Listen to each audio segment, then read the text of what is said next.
You're good. I just muted my. Okay. You're good.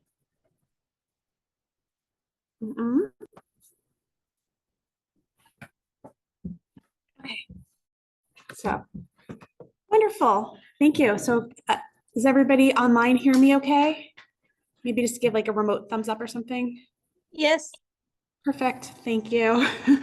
So I'm going to give a very, very broad update on a number of topics across the city that are going on.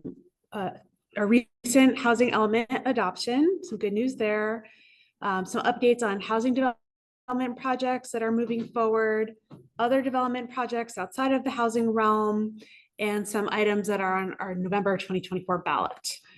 So this is a very broad overview. I will warn you that I'm not the subject matter expert on all of the things that I'll be presenting to you. So I might have to take down questions if you have questions on some of the items and hear from the project managers if I'm not able to answer the questions you have tonight. And we just got one more participant. Welcome. All right, so starting from the housing realm. For some reason, Kathy, your presentation that I'm seeing up on the screen right now isn't shown on the screen. This is what I see. So you're seeing it's not advancing. Okay, let me stop. And let me reshare. All right, just give us 1 second. I want to make sure that everybody online is able to see. Yep. Now we can see Okay. it. Now are you seeing the notes or the actual like? Yep. I see Perfect. Okay. Wonderful. So what you missed were just the agenda slide. So nothing major. So the most exciting news that I have tonight, which is something I worked on directly, is the update on our housing element. So after going back and forth with the state on multiple drafts of our housing element, we finally got the very, very, very exciting letter from the state in July of this year that the most recent draft of the housing element met their standards, and the exact words are met the standard for substantial compliance. So we had previously adopted a version of the housing element in January of 2023, which the state, after reviewing that version, did not believe that version met that standard. So we had to, and we just did this in September 10th, repeal that version of the housing element and adopt this revised version of the housing element and resubmit it to the state, and they will officially certify it now. But because they've already said it meets that standard and we've adopted it, we now believe we're safe from the scary, scary builder's remedy. So this is really, really exciting. They technically have 60 days to certify it, but we haven't changed a word since we got that letter in July, other than the cover, which now says adopted. So we've heard that they're usually much faster than the 60 days. So it went back into them. We adopted it September 10th. It was back in September 11th. So hopefully at like any point now, we'll actually get that formal certification. But I do want to highlight what's different between that version and what last got adopted by the city council. One thing that I think is really important personally is the way our housing element was before, and this was before I came on board, so I can take some credit for this, is it didn't really read like a plan document, like our general plan. Like it didn't have a clear narrative. It kind of had an executive summary and then like several 200 to 400 page appendices. And it was really hard to like understand the story of Belmont and what we've done in housing, and to really like even our programs and what we were planning to do was in a giant 11 by 17 table. The font was like 0.5 font, and like even as staff it found it hard to follow. So we rewrote it as like actual plan document, so it like has a narrative flow, and the programs are like a chapter and they read as programs, and they're like organized by categories, so you can really understand what you're looking at. And that made it a lot easier for them to review and understand like what Belmont's story is and what we've done in housing. And we've built a lot of housing, which I know this neighborhood's very well aware of. We also had to be a lot more conservative in our assumptions of what was going to get built on the sites we included in our sites inventory. And I know that there was a lot of community discussion about what sites were included in the inventory. And I mean, it makes sense to some extent that the previous staff was sort of assuming these are the densities that are getting built in our city. So this is what we're going to assume will get built on these sites. The state doesn't like that. The state wants you to be very, very conservative. So even if we're seeing things get built over 100 units per acre, that's very aggressive for them. So we had to assume things would get built at like 75 units per acre. So we had to make safer assumptions of what was likely to get built on those sites. So this reduced our estimate of how many units could get produced in our housing element, but you're required to have a buffer, and we had a very big buffer. We still have a really good size buffer. It's just not as big as we had before, and it was fine for the state for us to have that. We also were assuming that we'd have several parcels come together as one development site, and we still do, but we were sort of assuming like 6 parcels would come together and be one development site. And we instead said, okay, we're not gonna have 6 parcels be one site. Those 6 parcels are gonna be like 2 different sites, 3 and 3. So we just had to be a lot more, like I said, just conservative in how we were assuming things would come together. And then the last thing we had to do is the state requires us to affirmatively further fair housing, which means they don't want to see all the housing developed in just one area of the city, even though at the same time, they do want to see you do housing where it makes sense, where there's transit corridors and where there's available sites. But they do also want to see that housing is spread out throughout the community.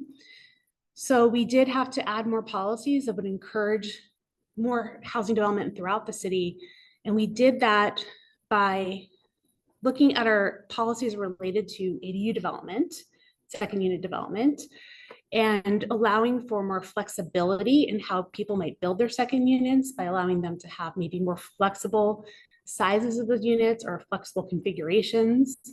One example is one policy we adopted is, right now you can build a sort of secondary unit in your house. So you can take a single family home, and within your existing home, you can sort of create a junior accessory unit, right? Where you carve out a little mini unit.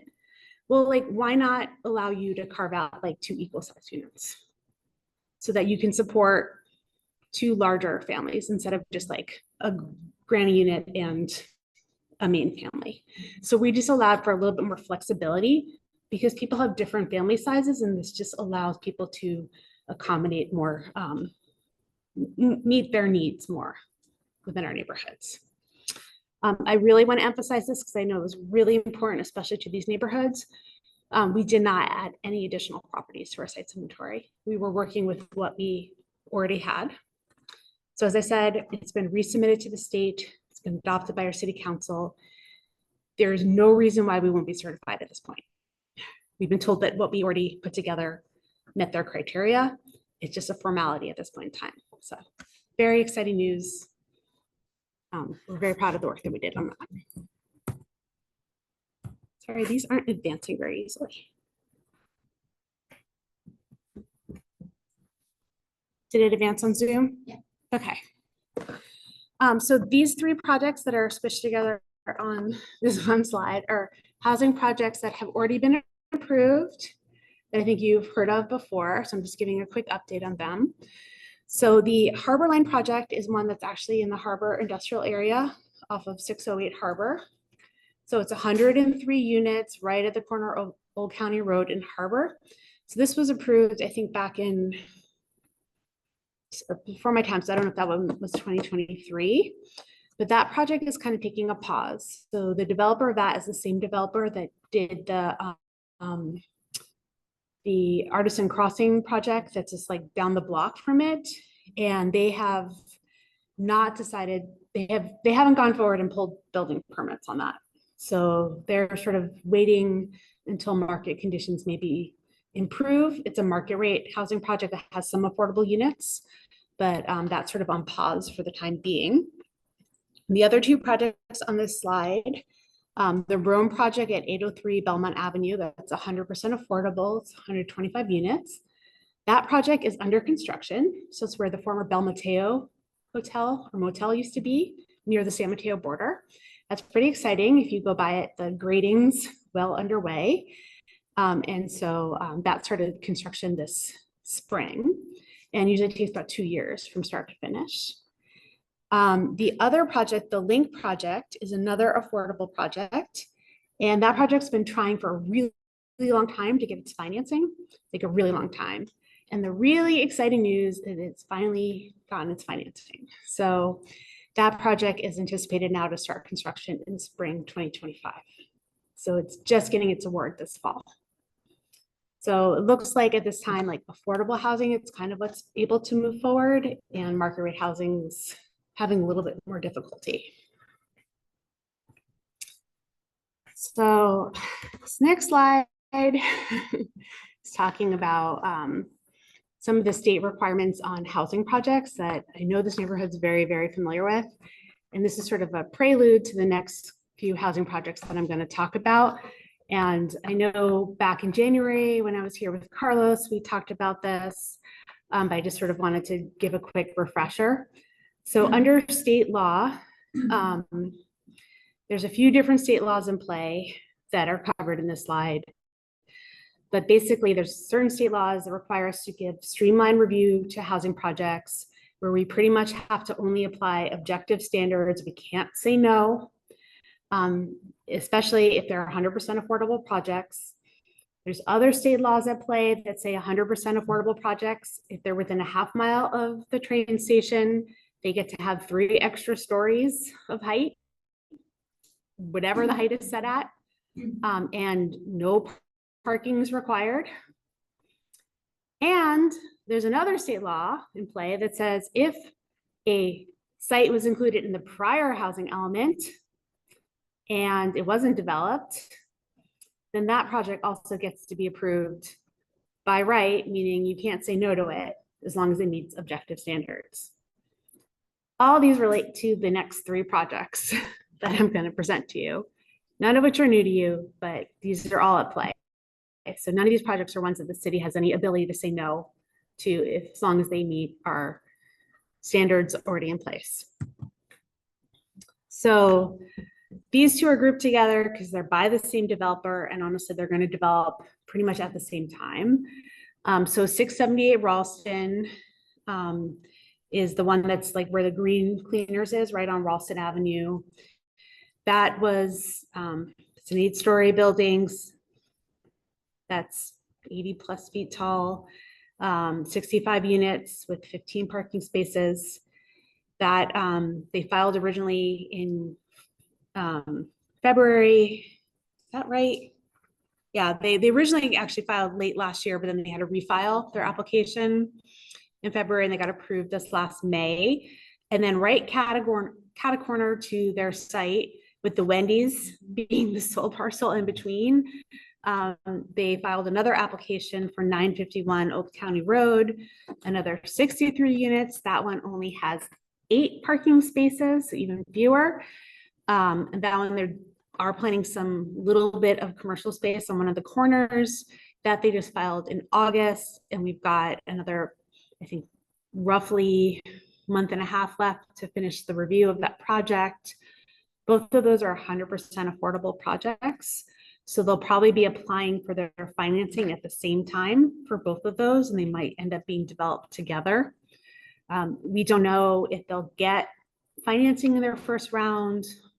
As the example on the first slide, that Link project, it took them 3 rounds of applications over 3 years before they got their financing. So it's really hard to know. They could get financing in their first round. It could be under construction in a year, or this could be an approval that you never see get built. But I know that these projects are something that this neighborhood's very concerned about, especially the amount of parking that's provided. And it's something that just under state law, the city doesn't have any discretion over. The next project is the 580 Masonic project, which has been a project that's been kicking around for a very, very long time. I know that there was some legal issues with the covenants on that project. So they had an application that got put on pause, and then they kind of resubmitted a little while ago. And it was actually just part of the last completion of the housing element where we realized that it was a by right project. So they are now looking at probably getting approved later this year. We're just sort of finalizing our review about their compliance with objective standards. It's 140 residential units, but majority of those are market. They're actually doing something kind of interesting with their affordable units. They're using a different section of the state density bonus law. So those units are a mixture of very low income, and moderate income. So it's an interesting mix there. It's kind of exciting to get because we are required under housing element to have units at different income levels, and almost all of our other projects are kind of, the market rate projects just provide low income. So it is interesting to have them we get no moderate income units. So that's interesting. And it's 5 stories. We'll have some ground floor retail. I think they have a cafe planned. I don't know if they'll start construction right after they get approved or they'll move forward, because it is a market rate project and we're seeing other ones stall. But right now they're very gung-ho about moving forward with their approval process. Same with the housing updates. Nothing new has come in.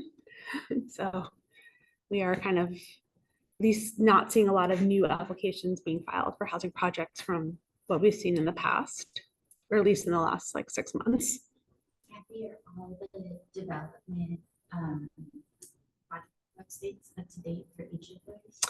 We're working on that. That was one of the things I discovered. They all have a development project website, but some of them, the numbers are a little bit off, because they do kind of, when projects come in, they sometimes shift. Like the Masonic project was 139 units and now it's 140. The commercial square footage goes up and down 100 square feet here and there. So I'm trying to work with the project planners to make sure that they remember to make those adjustments as things change. And we're going to do better. I promise. We're going to do better. So some of the other development projects, Stanford at Belmont, I'm sure that's something you've been hearing about for a long time. We are actually making some progress on this project. So Stanford is in talks to purchase the NDNU campus. This has been going on for a couple of years. Stanford, if you haven't heard, very high level, they're not sure what they're going to do with the campus yet. They're still figuring it out. So what they have applied for is a conceptual development plan. And so they figured out that they want to build up to 700,000 square feet, which is about double what NDNU had originally had a plan for, that they would maximize the campus. But ironically, Stanford uses their space really differently than NDNU planned to use their space. And Stanford's estimation of how many people would use that space is actually the same amount of people that NDNU thought would use half that amount of space. Because Stanford likes things very spread out, and very, each person gets a lot of space to do their own thing. So that's an interesting, from an impact wise, it wouldn't be as impactful as that may sound, to double the amount of intensity that's on that campus. So we just recently published the draft environmental impact report, and we're accepting public comments. That public comment period just closed on September 16th. So now we're reviewing the public comments, and we'll be publishing a final environmental impact report and going through the public hearings to approve the conceptual development plan this spring. At the same time, the city's been negotiating the community benefit package with Stanford for what we hope they'll contribute for the honor and privilege of being in Belmont. And they will have some impacts to the community, and we hope that they can balance those impacts. They're a nonprofit as a school, and therefore they don't pay taxes, so they're off the tax rolls. So this agreement sort of is what they will sort of contribute to offset that. Some of the things we are talking about include them contributing towards the new community center that we hope to build. They're also, they're gonna allow use of their sports fields. They're restoring historic properties on the campus, obviously Ralston Hall. And I always pronounce it wrong. Is it Tobey Hall? It's spelled Tao, but I don't think it's pronounced Tao. Yeah, I think it's like Taube or yeah. But there's like there's a list, and they're donating like $1 million to the Belmont schools. And So Kathy, I did their tour like 2 weeks ago, Mhm. and one of the things they mentioned was something about they were donating money to help with the street. yes, I don't know, like they made it sound like it was already like a done deal, but I wasn't sure that actually was still in discussion, or they actually already did this. it's so they're going to be donating money to do traffic improvements in Ralston. What's still under discussion is the amount and what traffic improvement will be done. Because there's some debate about whether there's a traffic signal or it's a roundabout, or whether what actual traffic mitigation would be most needed. But that was based on the city of Belmont, it wouldn't be based on the stamp capacity, right? Correct. The amount though is so I mean that's one of the things I'm like not specifying. So we did have a term sheet that went to council that had some draft amounts in it, and council's like, this is great. How about some more? Which is exactly what their job is. So and that's what we're hoping for. We can always add more. So we are still having some biotech office development. I'm sure everyone's heard in the news. There's been a pretty major slowdown in this market nationwide and Bay Area wide.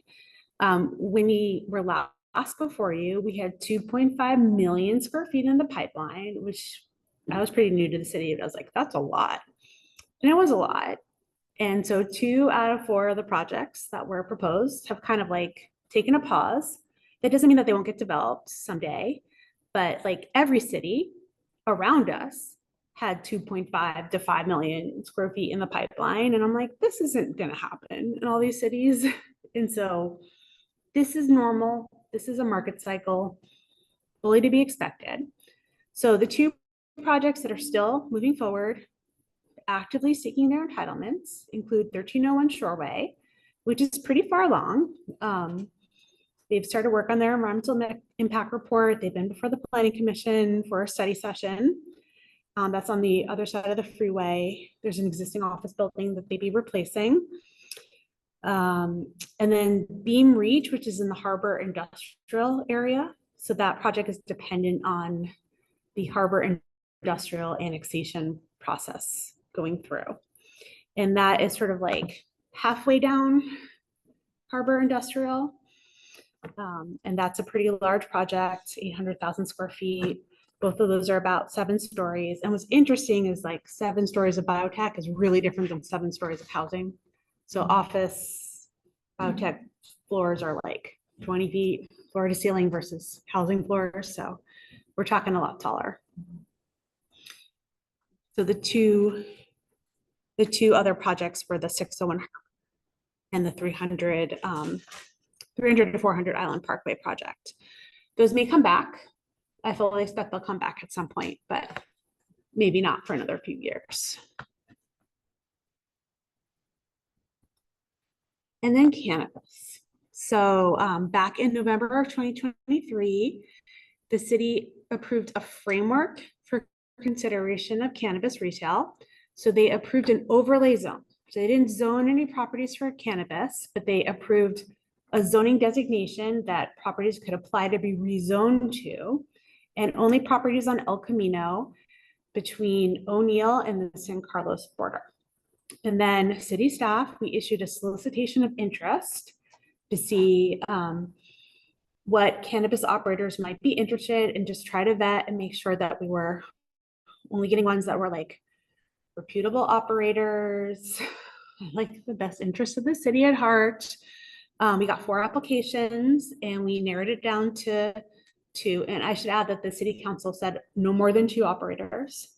So from the 4, we chose 2 that we thought were reputable operators and invited them to apply to have their properties rezoned. So the 2 locations that are in question include the Sumac restaurant, and that restaurant owner has been actively looking to sell his interest in the restaurant and no longer operate. So it's not like the restaurant owner being forced out. And then the location of the former Jenny Craig business at 538 El Camino. Both of those are sort of going through the planning process. They'll both go before the planning commission, the city council. They may or may not get approved by the city council. And we expect those to sort of go before that planning process, either later this year or early next year. And they're also getting like heavily scrutinized background checks all around, like security plans, like every detail. It's really being looked at carefully. And then the Harbor Industrial Pacific Plan. I'm sure you guys are very familiar with that unincorporated area along the harbor. So this is an area that the city's been contemplating annexing for, I think, 30 plus years. So we have been for the last couple of years working on a long range vision for a Pacific plan for this area, finally moving forward with a possible annexation. The planning process has been it's been underway for roughly a year. We just had a session at the Planning Commission last night where we talked about the notice of preparation for the environmental impact report. We had been to the city council, I think it was back in January, showing the guiding principles for the specific plan area that were developed through community outreach, plus the land use designations for the area. It's pretty much mostly going to be office and biotech for the vast majority of the area, because we're really looking to actually have a jobs housing balance in Belmont. And so, Belmont's housing, so this is jobs, with the sole exception of allowing some additional housing on Old County Road and preserving the mobile home park that's already there. So all that sort of through public process over the last year has already been discussed through community outreach, although I know there hasn't been much community outreach in the last 6 months. So the notice of preparation went before the Planning Commission last night, and that's just inviting the public to talk about what topics they want to see studied as part of the environmental impact report. We are planning some additional community outreach later, probably late this calendar year, probably November, where we'll start presenting the concepts that we have on what the public realm will look like. We're talking like the streets and also what the buildings might look like in terms of like what urban form will allow, building heights and massing, and what that might look like for the properties that we develop. Now, as you probably know, Pacific Plan doesn't force any properties to redevelop, but it sort of sets the standards of what would be allowed if they did. So all that's been underway, and it will take another probably a year from now before that plan is adopted. And then we start the annexation process for the county. And then finally, we have an election coming up. In addition to that little presidential matter that might be on the ballot, Belmont has some ballot items. So I'm sure you guys are well aware, you've already transitioned to district elections in your district, District 1. But there's still 2 other districts, District 2 and 4, that have had at-large representation. So those districts are transitioning to district elections for the first time. The mayor's back up for re-election. She's running unopposed. So unless there's a major write-in campaign, we'll probably be seeing her continue in her seat. For District 2, we have Kathy Jordan and Ken Liu. You will not see them on your ballot if you're voting in this district. And for District 4, interestingly, 2 of our seated council members are running against each other because they both live in the same district. Now we have 2 other residents also running for that seat. And then last but not least, we have a measure on the ballot to update our business license tax. So our current business license tax was adopted in 1976. So it is quite old and outdated. This new measure would establish a new tax structure to transition our current business license tax, which charges a fee based on like a per employee rate, to one that is based on gross receipts by business category.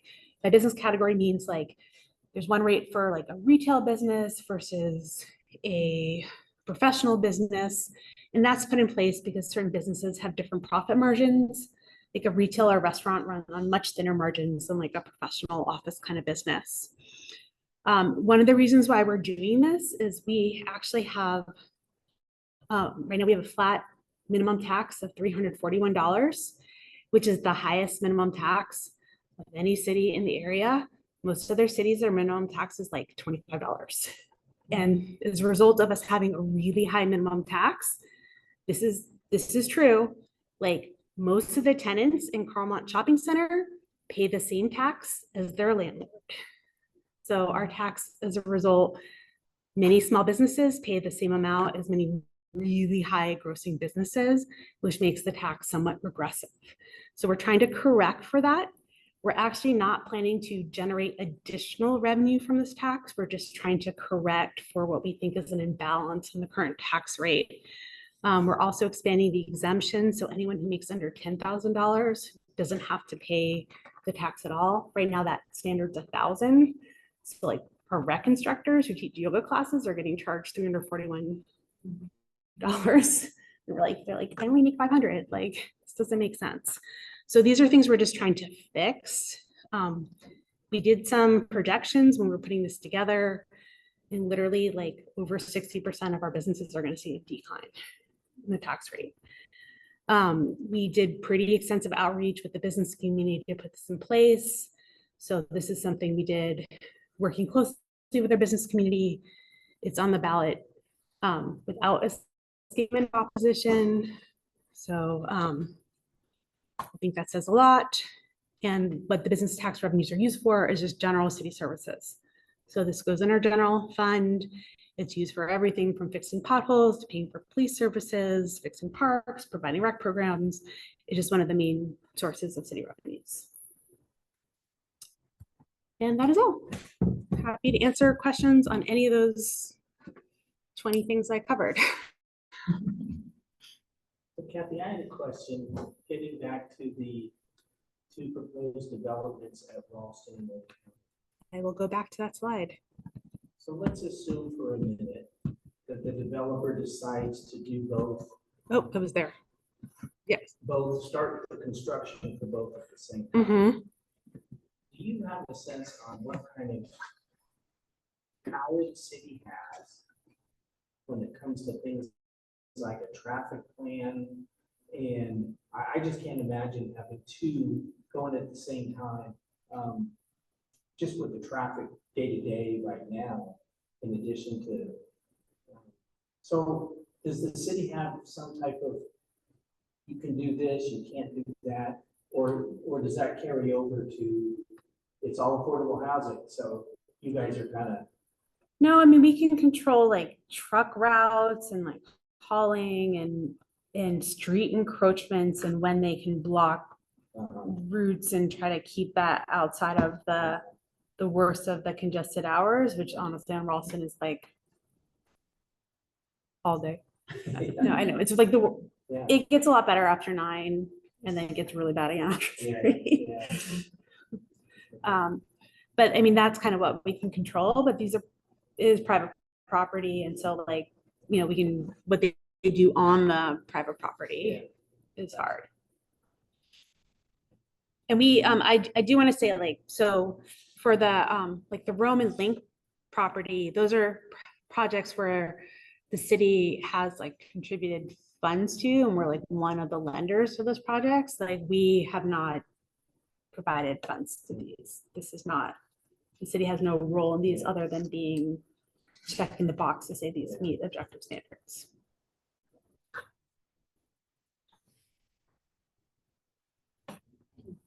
When we talked about the projects with Public Works too, I think that they also emphasize coordination that can happen with the city and the developer, and then also around communication with our neighborhood or the other neighborhoods that would be impacted, and how to help mitigate some of the expectations in that way too. So there may not be restrictive things that they can do, but in terms of communication and kind of reducing impacts in how it's presented or timing things based on community input, and that like this would be a really bad week because school is starting up again, some of that, it sounded like we could still have some input and sway in working with developer and public works. Does that make sense? Yeah. So it's just another way to think about it.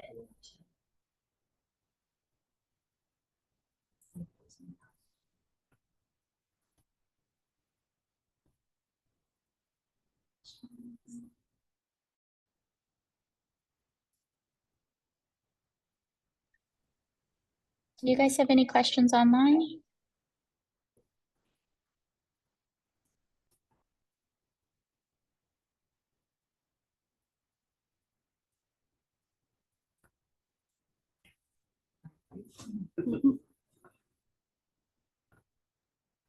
Okay, so the Steins have a question. Can we let it? Oh, what did I do? Sorry. You're You guys okay. want to ask your question, and then I'm gonna mute myself and it'll come out on Kathy's computer. Just a sec. Oh, So on the Old County Road housing, how can they have so few parking? Like one only 15 and the other only 8? so, I understand your concerns. The state passed a law that said within a half mile of a major transit station, like the Caltrain station, that there was 0 parking required. So it's just under state law, they're not required to provide any parking. That's just how the law is written, and so the city's not allowed to require them to provide any parking. Parking award. So then where is everybody gonna park? It's a good question.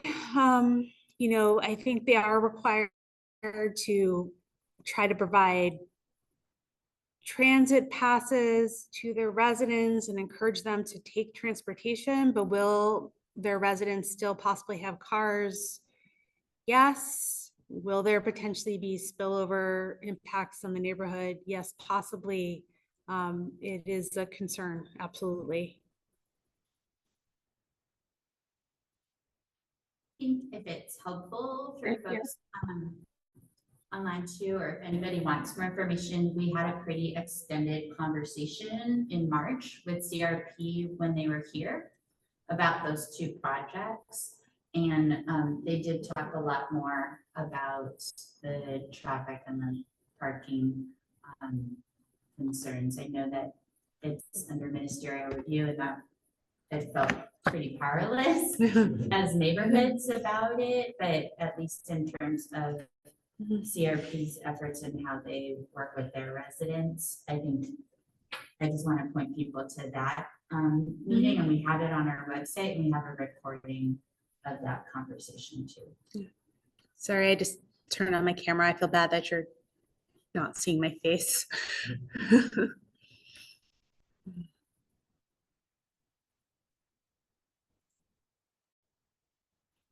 Any other questions?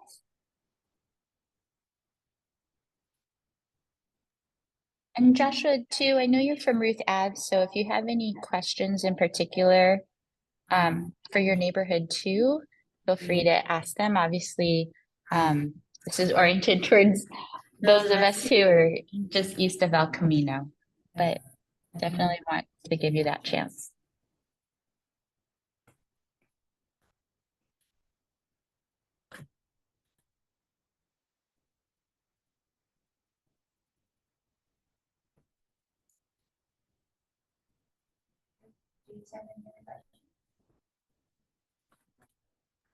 All right. Well, I think that's it for the presentation from Kathy for tonight. So thank you for joining us. Thank you for having me. And I just want to do a few quick reminders for folks, and then Kathy, if you want to add on any points to these, is that we do have a couple of other big events happening in the area. So Friday is Movie in the Park in Alexander Park. I forgot what movie it is, but I think I Is it did share Matilda? on our email list. What was it? Is it Matilda? It might be Matilda. Yes. It was a kid, like family-friendly movie here in Alexander Park. And then Sunday, the 22nd, is the Caltrain electrification event. Right in midday around 12-ish. And so I think that's something that the city's been planning. There's been a lot more in the news about this big shift. It's been a long time coming for this project. So quieter trains that also aren't projecting as much smoke right into our community, I think is something to be celebrated. So hopefully we'll have lots of people come out and participate in that There's event. free ice cream, so it's right by the farmer's market, and there's a free Mr. Softy truck, so just pop by, get a cone and check it out. And the Belmont History Room will be there as well with, they're putting together photos of the history of the Caltrain station, so that'll be kind of neat. Nice. Two good reasons to go. Yeah, so Belmont history, ice cream line. That's gonna be the event to be at on Sunday, for sure. So definitely want to thank all of you online who came join us and those who were here in person. We want to make sure that these meetings are relevant. Our next meeting that we'll share in November, we will have Public Works here as well as Parks and Rec. So a lot of the questions about traffic and what improvements are going to be made to the roads, pedestrian safety, and all of those are great questions for Public Works and our new director there. And then also for Parks and Rec, all of the different programs, park improvements, the park planning that's been going on as well. We hope that you all will come and check that out. And then I believe police will also be here, so it's like everybody else. The city will be coming to our next meeting. So please encourage your neighbors to keep an eye out for that and join us. But thank you all. We'll end the meeting early. And thanks again for your time. Thanks, Kathy. Thank you.